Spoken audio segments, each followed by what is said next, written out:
Let's speak with Tessa Clarke, editor of the Chagos Files.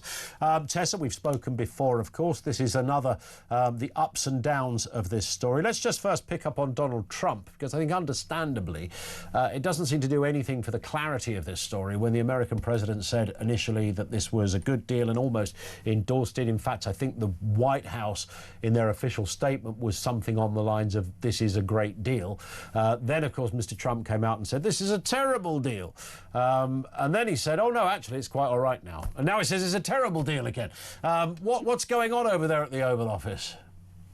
Well, I think from all the reports from people who have met various people in Washington, from the White House and the State Department, there does seem to be mixed messages. But the latest message straight from the horse's mouth, as President Trump's press secretary said, is really about Diego Garcia rather than the whole deal. Yes. And I think that there's concern, it seems, that Diego Garcia has to be protected, particularly since it's the launch pad for American and British planes to the Middle East when there has been problems over there. And of course, at the moment, all eyes are on Iran. And I think that that's what's of concern. And also, this is in advance of an American delegation to Mauritius starting Monday, where the practicalities of how the treaty should pan out are being discussed directly between American representatives and Mauritian government representatives. Got it. Just give us, Tessa, because I tell you what gets lost in all of this. I think a lot of people sort of pick up the story halfway through.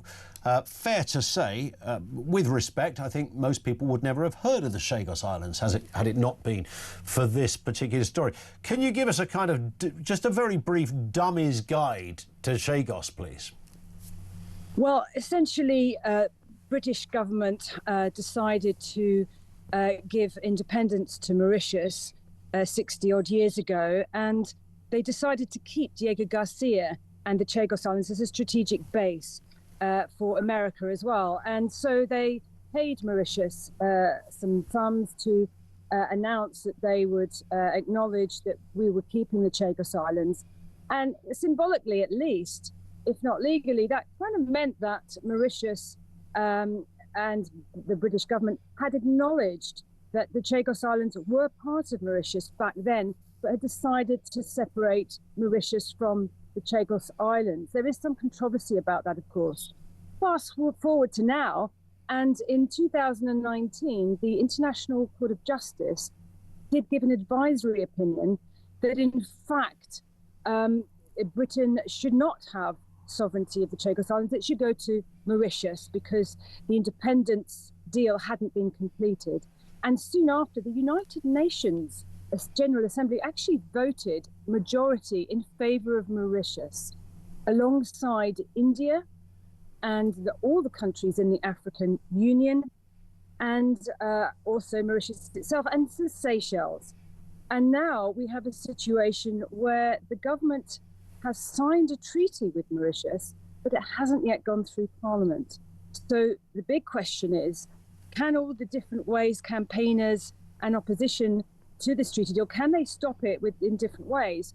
Or ultimately, is it up to Parliament, where MPs will soon vote, unless it gets pulled, this treaty, on whether they support it or not? And I also sort of hear, that, and this is very sort of layman's term stuff, I guess, in this respect, Tessa, that over those years, there's been all sorts of legal ramifications and claims and goodness knows what, costing an absolute ton to the British government.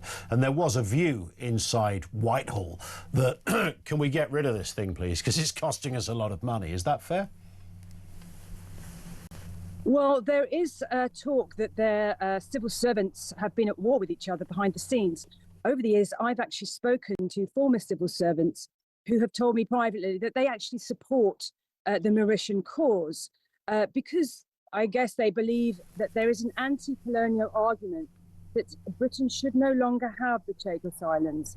At the same time, yes, there are reports coming out that some civil servants actually oppose the deal, have the opposite view, and they are about to leak emails. That is the reports coming out. So I think in the end, we have to say, what is the democratic position here that we should all support. And one is the Chagos and their rights for Chagossians on the islands, and the other is the British people. It is our sovereign territory, and we should decide, and our representatives should decide, and that's why all eyes should be on the vote in Parliament. Yeah, I think that kind of sums it up, really. I mean, there is a slightly more crude view of this, and that is that people like Keir Starmer and Herma, his Attorney General, it's just in their DNA. It kind of, it's this kind of thing that keeps them awake at night, thinking of a flipping Union Jack flying over an island in a distant part of the world. It reminds them of that whole colonial thing, and that's not in their politics. They hate all of that, and that's why they are perhaps quite enthused and almost immovable in this position. Well, yes, you can sort of look at it just through the lens of the Labour government and their former and current positions as lawyers and international lawyers and their work before. But don't forget, this is a world opinion. This is the United Nations coming together saying the islands should be with Mauritius. Whether you agree with it or not, that's what they said. But at the end of the day, we have to follow a democratic process, because this should be about civil servants deciding. We didn't elect them. It should be about us. The people are sovereign and our representatives. 100%. And for the Chagos people, they have rights because they used to live there and were forcibly removed. Yeah. And I'm actually on the road just now because I've just come from Bernadette Dugas, who is one of the leading campaigners. And she was actually born on Diego Garcia. And she's just told me, I've just come from her house, that she supports Misley Mandarin and the group of Chagossians on the Chagos Islands. And if she had the money, she would be there as well. That's what she's told me this afternoon. And I would have thought it's fairly, wherever anybody stands on this, you know, we can talk about the United Nations. I know people have their own views on the authenticity of the United Nations. It's got a grand title. It sounds like it's almost this godlike Oracle of Delphi, but, you know, others will say, hang on, it's just another bureaucracy. Either way, ultimately, it would not be unreasonable, it would not be an extreme position or any, it would be an objective position to suggest that surely the people that live there, the population, are those that ultimately would get the say. Well, yes, but of course they were removed, so it's not a clear-cut situation in the sense that it's not like the Falklands where people still live there. Yeah. They were removed. So in a way, they were removed and sent to different countries, Mauritius, Seychelles, and now some of them are in Britain. Well, about half the population in Britain. And, you know, for them to unite when they've been so dispersed, poverty-stricken, and even in Britain, you know, I've spoken to people who've been made homeless. They have no guarantee of a house in Britain and a roof over their heads. So it's no surprise that a group of Chagossians now have gone, you know, we've basically had enough. We are going to just go back to our homeland and stay there, and that's what we want. Of course, there are other factors at play. In terms of the laws to do with the Chagos Islands and who can go there or not.